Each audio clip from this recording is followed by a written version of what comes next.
नमस्कार साथियों, आज हमारे वीडियो में हम देखिए एक नए टॉपिक्स के साथ आर्टिकल्स को बस एक बार रिवाइज करने के लिए आपके लिए बनाएंगे। और इसमें हम वो टॉपिक्स देखेंगे जो यूपीएसआई के हॉट टॉपिक्स हैं जो सिलेबस में दिए गए हैं।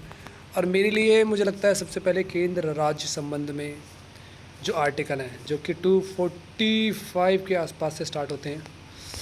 तो लेट्स स्टार्ट 245 आर्टिकल नंबर अनुच्छेद 245 245। उससे पहले आपको 244 भी बताऊंगा मैं।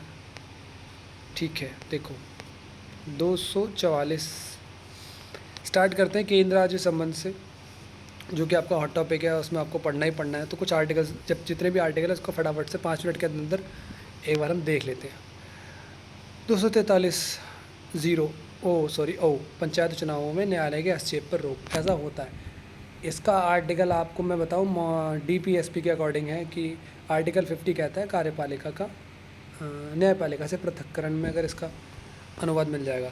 तो आर्टिकल 244 कहता है अनुसूचित क्षेत्रों और जनजातीय क्षेत्रों का प्रशासन, आपको पता है शेड्यूल कास्ट और शेड्यूल ट्राइब्स के क्षेत्रों का प्रशासन, एरियाज यानी टेरिटरीज़ का जो प्रशासन करेंगे। असम में स्वायत्त राज्य का गठन। अब आते हैं हमारा पहला आर्टिकल अनुच्छेद 245 कहता है संसद और राज्य विधानमंडल की विधायी शक्तियों का विस्तार केंद्र राज्य संबंध के विषय में। भाग आपका कौन सा है ये 11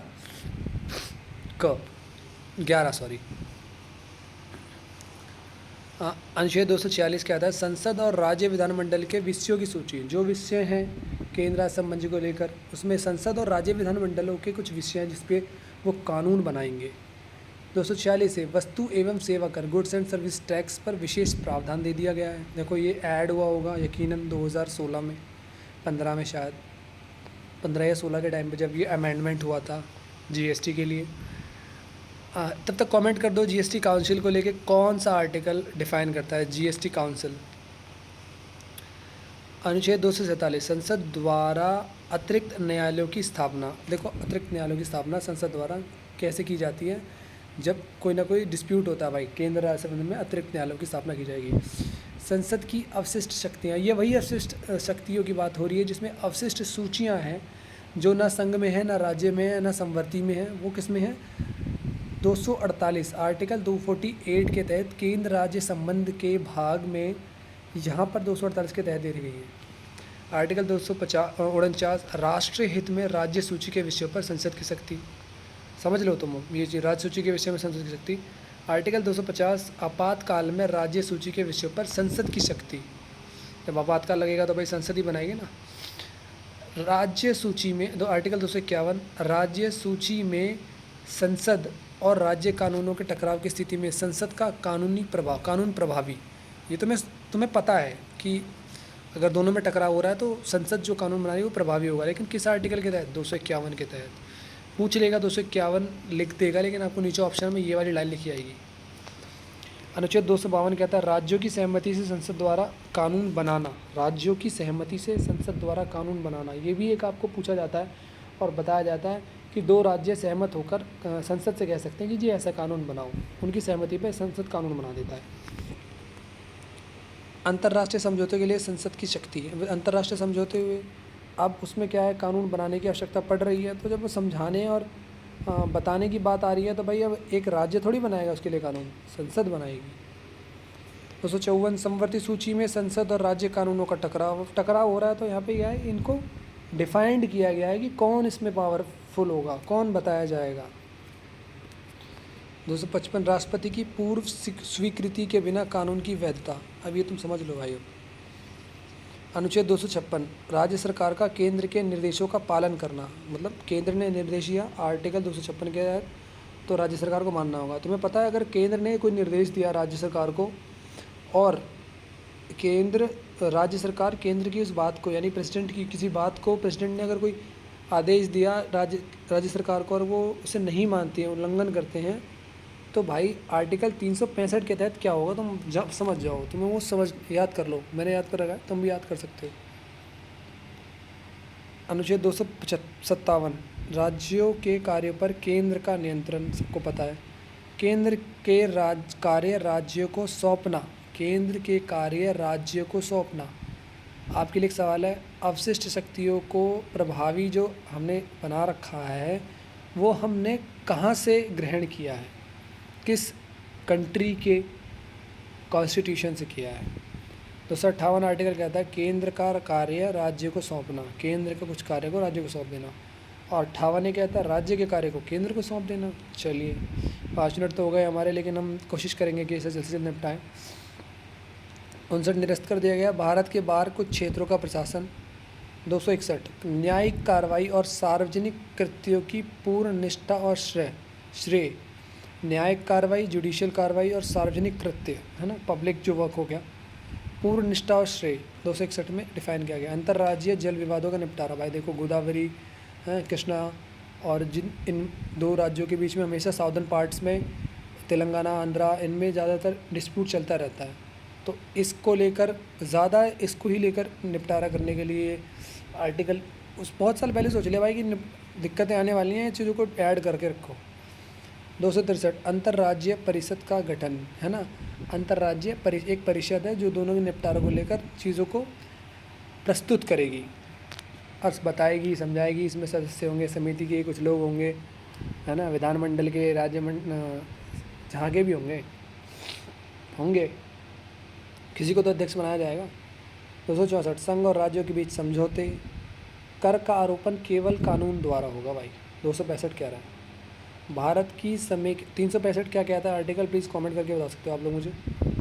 भारत की समेकित निधि और आकस्मिक निधि। 266 में कॉन्सोलिडेटेड फंड और 267 में कंटेंजेंसी फंड। अगर इंडिया में कोई कंटेंजेंसी आती है तो 267 के तहत हम जो राष्ट्रपति के एक वित्त आयोग के में नियुक्त सचिव होते हैं, उनके अकॉर्डिंग ये चीज़ निकल जाती है और उन्हें कोई राष्ट्रपति की वो लेने की ज़रूरत नहीं है, संसद की अनुमति लेने की आवश्यकता नहीं है, वो सूझबूझ के तहत निकासी करते हैं। और कंसोलिडेटेड फंड तो भाई आपको पता है, जितने भी बड़े बड़े पदों पर विद्यमान हमारे ब्यूरोक्रेट्स हैं, लोक सेवक हैं, अधिकारी हैं, उनकी सैलरीज देने के लिए इसका होता है, अनुच्छेद का गठन किया गया होगा। भाई अनुच्छेद को लिखा गया होगा। 268 संघ द्वारा लगाए गए करों की राज्य में वसूली। अब संघ ने कुछ कर लगाए, अब राज्यों को कार्य दे दिया गया है कि भाई आप वसूली करो, फिर हमें डिपॉजिट कर दो। 268 निरस्त। 269 संघ द्वारा लगाए गए करों की वसूली और वितरण। अब वसूली भी होगी और वितरण भी होगा। 100% वसूली करी भाई, 70% दे दिया, 30 राज्य को मिला, राज्य ने वसूल किया, केंद्र को दिया, केंद्र अब क्या करी, वितरण करेगी। वस्तु एवं सेवा कर का वसूली और वितरण। वस्तु एवं सेवा कर का वसूली और वितरण। गुड्स एंड सर्विस टैक्स के लिए भी सेम चीज़ दे रखी है, देखो आर्टिकल ऐड करना पड़ता है ना।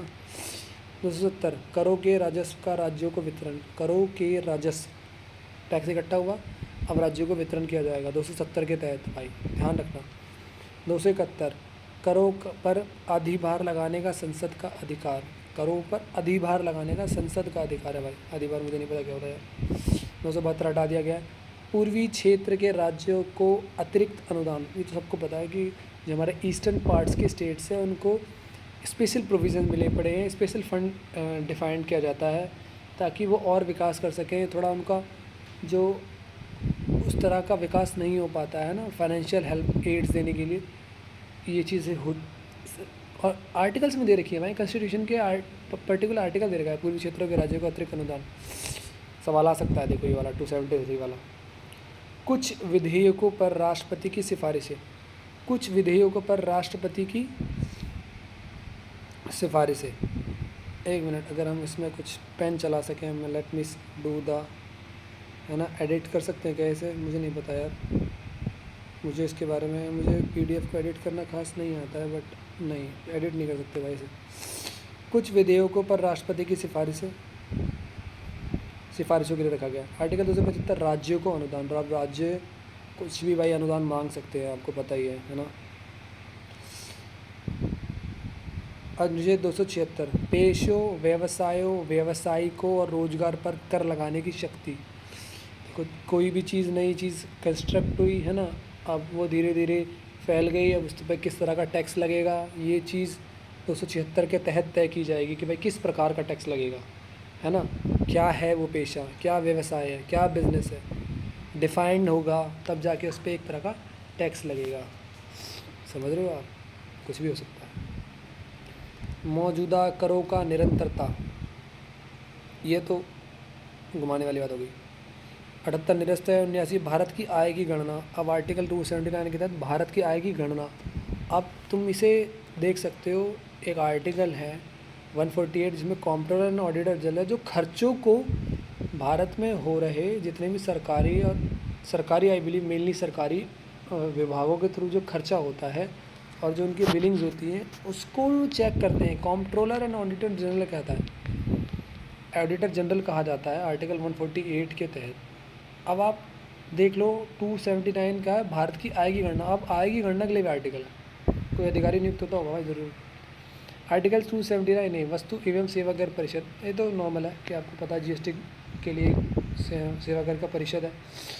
82 वित्त आयोग का गठन है, वित्त आयोग की सिफारिश है, नॉर्मल चीज़। लेकिन 82 इंपॉर्टेंट है, केंद्र और राज्य का लोक उद्देश्य हेतु व्यय, केंद्र और राज्य का लोक उद्देश्य हेतु व्यय, ये सवाल आ चुका है यूपीपीसीएस में, तो एक बार आप ध्यान से देख सकते हो और इसे डिफाइनली पढ़ सकते हो। भारत और राज्यों की निधियों का संचालन है ना, राज्यों भारत में भी भारत के देश के केंद्र के कुछ निधियां जो है कंसोलिडेट फंड है ना, और कंटिजेंसी फंड है, वैसे राज्यों की भी कंसोलिडेट और कंटिजेंसी फंड है।